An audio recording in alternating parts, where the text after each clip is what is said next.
जय Hind class, welcome के सारे कोचिंग क्लासेस। आज हम आपके सामने उपस्थित हैं एक नए वीडियो के साथ। अभी तक आपने जब तक हम चैप्टर से पढ़ लिया था आपने आपका पोषण के बारे में और पोषण के पोषक पदार्थों के बारे में। अब पढ़ेंगे आपका नेक्स्ट टॉपिक आपका पाचन के बारे में। तो सबसे पहले पाचन होता क्या है? तो पाचन होता है आपका, पाचन एक होती है आपकी भौतिक और रासायनिक प्रक्रिया। ठीक है, तो पढ़ते हैं, सीधे डेफिनेशन पे आते हैं। तो लिखा है जैसे पाचन होता क्या, तो भोज्य पदार्थों को शरीर के अंदर भौतिक और रासायनिक क्रिया द्वारा अवशोषण योग्य बनाता है। जो भोजन हम ग्रहण करते हैं उसको पहले भौतिक क्रियाएं की जाए, उसके बाद आपकी रासायनिक क्रियाएं की जाए। मनुष्य द्वारा भोजन ग्रहण करना, ये क्या हुआ, उसमें कोई इंटरचेंज हुआ नहीं हुआ। उसके बाद जब उसमें लार मिलाई जाती है, लार मिलाने के बाद उसमें प्रोसेस होता है, भोजन आपका टुकड़ों में टूट के वो मंड के रूप में कन्वर्ट होता है। ठीक, तो वो क्या हो गया फिर रासायनिक प्रक्रिया। तो आपके भौतिक और रासायनिक प्रक्रियाओं द्वारा भोजन को अवशोषण की योग्य बनाना या शरीर की कोशिकाओं द्वारा उपयोग करने योग्य बनाने की जो प्रक्रिया होती है वो कहलाती है पाचन। ये दूसरी डिफिनेशन पढ़ सकते हैं, प्राणी द्वारा, किसी भी प्राणी द्वारा ग्रहण किए गए भोजन के बड़े जटिल अघुलनशील कार्बनिक पदार्थों को सरल छोटे घुलनशील पदार्थों में बदलने की क्रिया पाचन कहलाती है। ठीक है, दो चीजें क्लियर, पाचन की डिफिनेशन क्लियर, मनुष्य द्वारा ग्रहण किए भोजन के बड़े जटिल अघुलनशील कार्बनिक पदार्थों को छोटे सरल घुलनशील कार्बनिक पदार्थों में बदलने की क्रिया को पाचन कहते हैं, या आपके भोज्य पदार्थों को शरीर की भौतिक और रासायनिक प्रक्रियाओं द्वारा अवशोषण योग्य बनाने की प्रक्रिया को पाचन कहते हैं। सेकंड टॉपिक होता है पाचन प्रक्रिया संपन्न कहाँ होती है। तो आपका पाचन प्रक्रिया जो संपन्न होती है वो आहारनाल में होती है। आहारनाल होती क्या है, यह 8 से 10 मीटर लंबी एक कुंडलित खोखली नलिका होती है जो आपके भोजन को क्या करती है, इंटेक करती है, ग्रहण करती है। ठीक, ध्यान रखेंगे 8 से 10 मीटर। देख लीजिए पाचन की प्रक्रिया कहाँ से शुरू होती है, आहारनाल से शुरू होती है। ठीक, और आहारनाल क्या होती है, मुख से गुदा तक, मुख से गुदा तक फैली एक क्या होती है, लंबी कुंडलित, लंबी और कुंडलित, ये देखो मूवमेंट करती है, नलिका होती है। ठीक, और ये क्या होती है आपके, ये हो गया आपके आहारनाल के बारे में। और क्वेश्चन कितने टाइप का आता है, क्वेश्चन ये अगर आप करेगा कि आप पाचन तंत्र का सचित्र वर्णन करो, आप इतना कर देंगे। अगर क्वेश्चन आ गया मनुष्य के आहारनाल का सचित्र वर्णन करो, आप फिर से इतना करेंगे। डायग्राम मस्ट इंपॉर्टेंट है। ठीक है, कभी कभी डायग्राम अकेला 4 नंबर का आता है, तो कायदे से इसको दिमाग में चिपका लेंगे। उसके बाद अगर आ जाए पाचन ग्रंथियों के बारे में, तो उसके लिए हम नेक्स्ट वीडियो बनाएंगे। आपके दांत के लिए भी एक स्पेशल से हम अलग वीडियो डालेंगे। ठीक, तो आगे बढ़ते हैं आपके पाचन, आपके आहारनाल के भागों के बारे में। तो आहारनाल का पहला जो भाग होता है वो मुख होता है। आहारनाल कहाँ से शुरू हो रही है, आपके मुख से शुरू हो रही है। तो मुख में क्या होता है, मुख जो होता है आपके कभी मूवमेंट कराएंगे तो क्या होता है, ऊपरी जबड़ा क्या है, चल रहा है, नहीं चल रहा है, निचली जबड़ा क्या है, मूवमेंट करता है।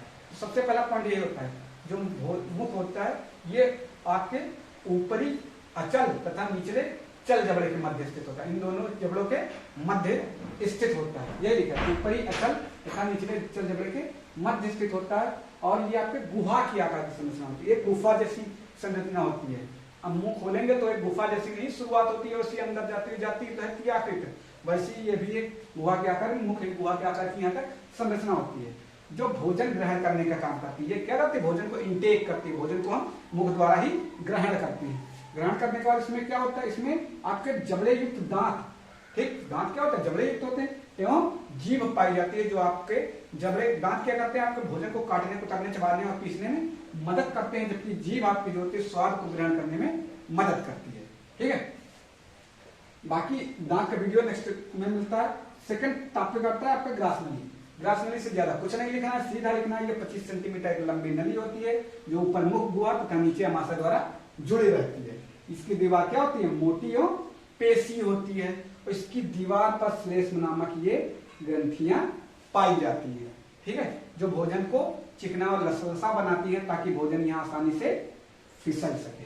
ठीक, एक चीज और याद रखें, ग्रास नली का दूसरा नाम होता है, इसका दूसरा नाम काफी बार पूछा गया, फूड पाइप या भोजन नली, इसे ही कहा जाता है। ठीक, तो ग्रास नली का दूसरा नाम क्या होता है, फूड पाइप। नेक्स्ट टॉपिक होता है आपका अमाशय। अमाशय आप लोग देख रहे हैं, ये मुख हो गया, ये ग्रास नली हो गई। तीसरा हमारा क्या है, अमाशय। तो अमाशय के बारे में लिख लेंगे, ये डमरू के आकार की संरचना, इससे करके इससे आ रहा है, जैसे डमरू बचता नहीं वैसे सेम संरचना आपको दिख रही है। ठीक, तो ये डमरू के आकार की संरचना होती है जो डायाफ्राम के ठीक है पीछे। डायाफ्राम आप लोगों ने देखा होगा ऐसे बना होता है, इसके ऊपर ऐसे फेफड़े हमारे क्या होते हैं, व्यवस्थित होते हैं। तो इसके ये ठीक पीछे होती है, आगे नहीं होता डायाफ्राम के। ये दबाएंगे आप लोग तो यहाँ जो फेफड़े दिख रहे हैं, फेफड़ों के नीचे क्या डायाफ्राम, डायाफ्राम के ठीक नीचे है। और नीचे होने के बाद उदर गुहा में, कहाँ है आपके फेफड़ों के नीचे तो है नहीं, उदर गुहा में, पेट में। और किधर है, ध्यान से देखें, इधर तो होता है नहीं, पर भोजन कहाँ होता है, पेट कहाँ दर्द करता है, इधर। तो आपके बाईं ओर स्थित होता है, वही पॉइंट लिखा है, डायाफ्राम के ठीक पीछे उदर गुहा में बाईं ओर स्थित होता है। ये 24 सेंटीमीटर लंबी। अब लेंथ कुछ भी हो सकती है, कोई मोटा है, बड़ा है, उसकी लेंथ ज्यादा होगी, लेकिन एवरेज लेंथ इसमें दी जाती है। तो 24 सेंटीमीटर लंबी और 10 सेंटीमीटर चौड़ी थैली नुमा संरचना होती है। देखो थैली जैसे, जैसे जेब में पैसे रखने का काम करते हैं थैली, वैसी थैली लटकी रहती है हमारे पेड़ में, जो क्या करती है, भोजन को इकट्ठा करती है।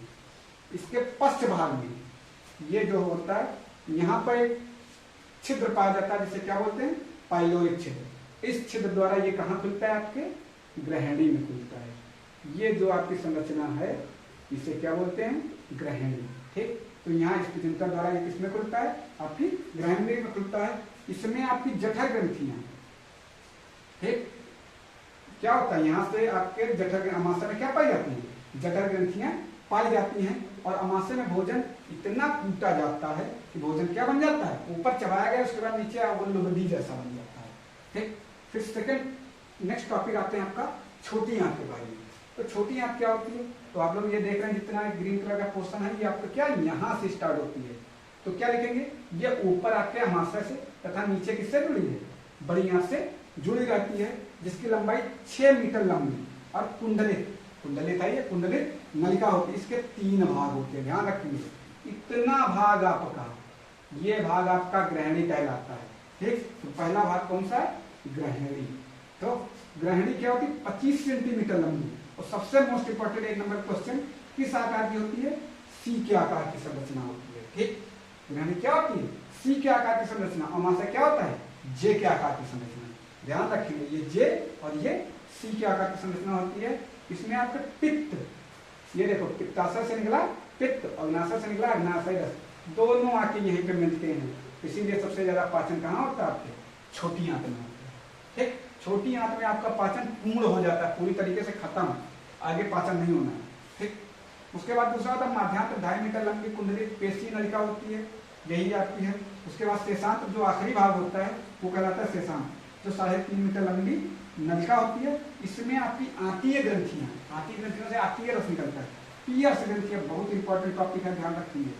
पियर्स ग्रंथियां भी पाई जाती है। इसके अलावा रसांकुर पाए जाते हैं, जो भोजन को क्या करते हैं, जितने बचे अणुओं को छोटे छोटे अणुओं में खंडित करने का काम करते हैं। उसके बाद आपका ये कहाँ खुल जाती है, बड़ी आंत में। तो नेक्स्ट आता है बड़ी आंत, ये 1.5 से 2 मीटर लंबी, 6 सेंटीमीटर चौड़ी। इसकी लेंथ ज्यादा है, ध्यान रखेंगे। छोटी आंत की लंबाई क्या होती है, ज्यादा होती है, लेकिन चौड़ाई क्या होती है, कम होती है। और बड़ी आंत लंबाई में कम है, लेकिन चौड़ाई में क्या होती है, ज्यादा होती है। ठीक, इसके भी 3 भाग होते हैं। कौन कौन सा, पहला होता है सीकम, दूसरा होता है कोलन, तीसरा होता है रेक्टम। ठीक, सीकम जहां से शुरू होता है, उसके बाद कोलन आपका ये वाला भाग, और यहाँ से आपका ये वाला भाग क्या कहलाता है, ये वाला भाग आपका रेक्टम कहलाएगा।